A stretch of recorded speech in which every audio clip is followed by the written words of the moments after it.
My walk begins at the Lion Inn on Blakey Ridge, beside a scenic moorland road. I head downhill along the path, cross the disused railway line and continue straight ahead. Just after crossing the railway line, the path becomes faint and hard to follow. With a little care, it is possible to see where other walkers have gone before. Further down the hill, the grassy path becomes more obvious. It follows a narrow channel in the ground. The views across Rosedale are beautiful, with kilns visible on the far side. As I continue downhill, I get a stunning view looking north towards the top of the Rosedale Valley.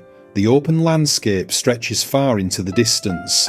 Ahead, I can see the rooftops of Overend Farm. Although the map shows a path through heather, a wide track zigzags down. Dale Head Farm lies just beyond. The wider track heads gently downhill towards Overend Farm. The sun lights up the head of the valley, creating a lovely view as I continue along the route.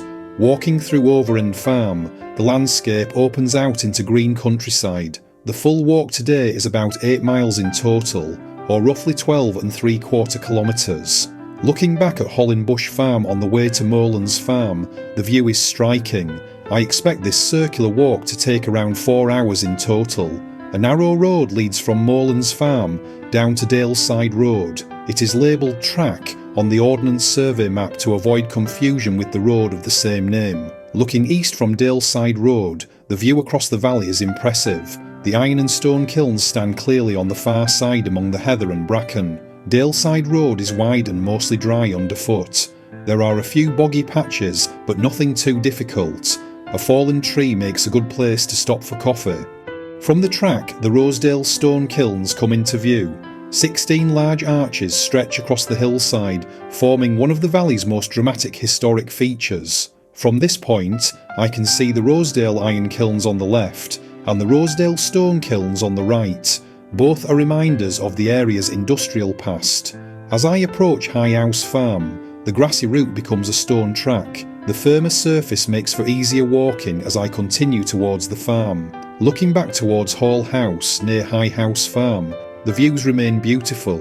The open landscape here is dotted with farms and surrounded by moorland. High House Farm stands on the hillside. Looking west from this point, there are far-reaching views across the countryside and out towards the edge of the moors. Heading southeast past High Thorgill Farm, the path runs by a few cottages. The whole scene is peaceful and very picturesque, with moorland on both sides. I pass through the small hamlet of Thorgill. It is quiet and charming, with old stone houses tucked beneath the hillside and a timeless feel to the place. Just beyond Thorgill, a green signpost on the right marks the public footpath to Farndale. This is where the next stage of the walk begins. Shortly after the turning, the route passes the garage at Bridge Cottage. A set of steps leads up the bank, marking the start of a short uphill section. At the top of the steps, the path passes a row of cottages. Just before a small car park, a hidden path to the left climbs further into the trees. The path through the trees leads out into the open countryside of Thorgill Bank. A large square boulder on the right marks the way as the climb continues. From Thorgill Bank, I look back down to Thorgill and Low Thorgill Farm. The view is outstanding, with the valley floor nestled below the surrounding hills.